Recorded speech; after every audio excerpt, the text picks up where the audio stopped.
Dear student, yes PCS education channel में आपका स्वागत है। आज का टॉपिक है यूथ डॉर्मेट्री यानी युवागृह अथवा कुमारगृह। युवागृह के अर्थ एवं परिभाषा। स्टूडेंट्स, यह टॉपिक बीपीएससी की आगामी होने वाली परीक्षा के लिए काफ़ी इम्पोर्टेंट है। इससे पहले भी यह टॉपिक शॉर्ट नोट्स में कई बार पूछा जा चुका है, इसलिए आपसे आग्रह है कि इस टॉपिक को ध्यानपूर्वक सुनें और चैनल को लाइक, शेयर और सब्सक्राइब करें, ताकि कोरोना काल की संकट की घड़ी में सुदूर ग्रामीण क्षेत्र में रहने वाले हमारे भाई एवं बंधु को भी एंथ्रोपोलॉजी ऑप्शनल का लाभ मिल सके और वे घर पर ही रहकर बीपीएससी की अच्छी तैयारी कर सकें। तो आइए टॉपिक की ओर चलते हैं। यूथ डॉर्मेट्री जनजातियों के सामाजिक संगठन और जीवन का एक महत्वपूर्ण संस्था युवागृह है।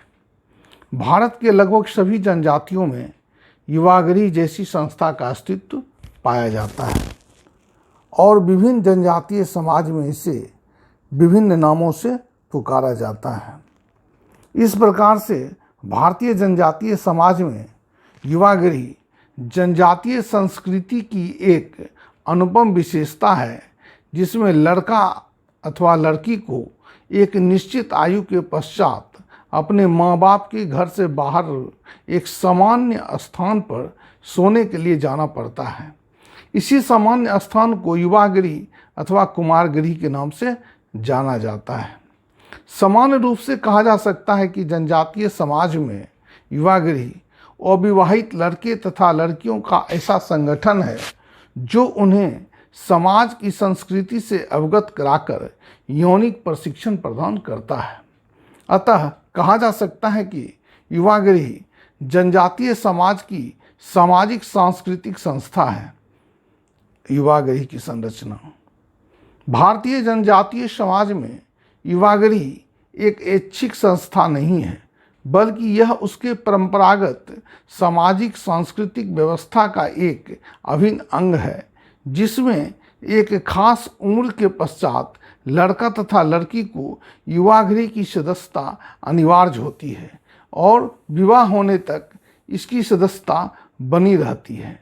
विधवा तथा विदुर को भी अविवाहित मानकर युवागृह में वरिष्ठ सदस्य के रूप में प्रवेश दे दिया जाता है।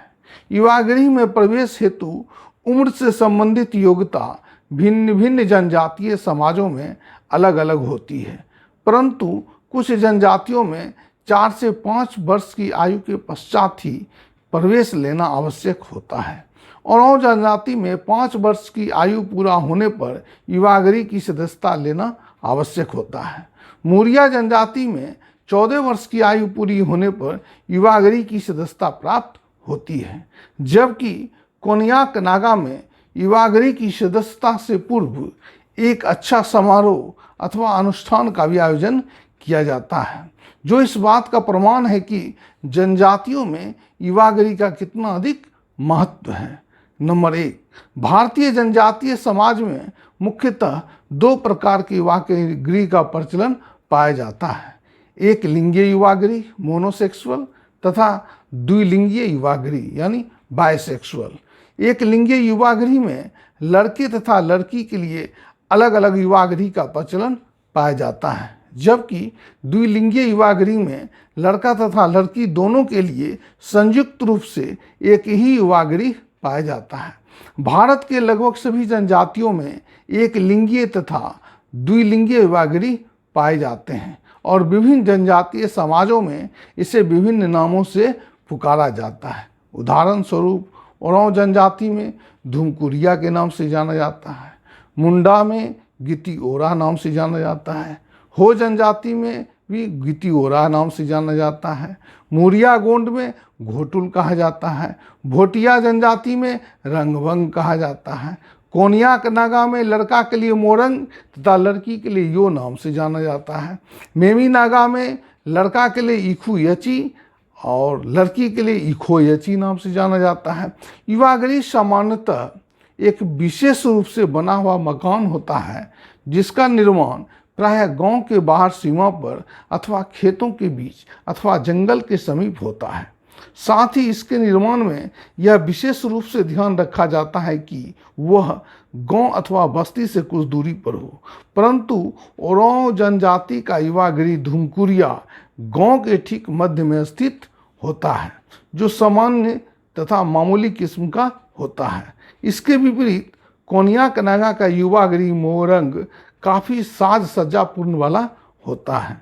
युवागृह के सभी सदस्य अपने अपने घरों से खा पी कर संध्या के समय युवागृह में एकत्रित हो जाते हैं और आग जलाकर उसके चारों ओर बैठकर किस्से एवं कहानियों में व्यस्त हो जाते हैं।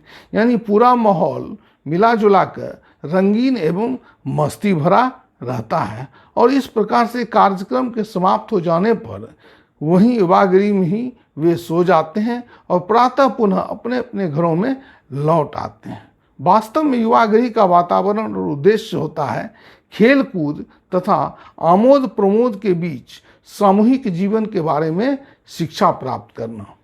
युवागृह के सभी सदस्यों को 2 वर्गों में विभाजित किया जा सकता है। वरिष्ठ सदस्य अधिक उम्र वाले तथा कनिष्ठ सदस्य कम उम्र वाले। वरिष्ठ सदस्यों को युवागृह के अधिकारी अथवा प्रबंधक के रूप में चुना जाता है और ये वरिष्ठ सदस्य युवागृह के क्रियाकलापों पर नियंत्रण रखने तथा अनुशासन बनाए रखने के साथ साथ सभी प्रकार के सहकारी प्रयासों को आयोजित करने का कार्य करते हैं।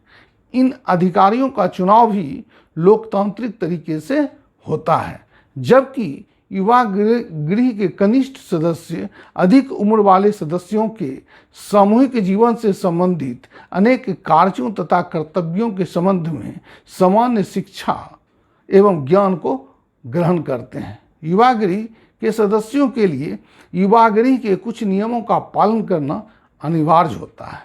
युवागृह के प्रत्येक सदस्यों का यह दायित्व होता है कि वह युवागृह के प्रत्येक बात को गुप्त रखे और ऐसा नहीं करने पर सदस्यों को दंडित भी किया जा सकता है।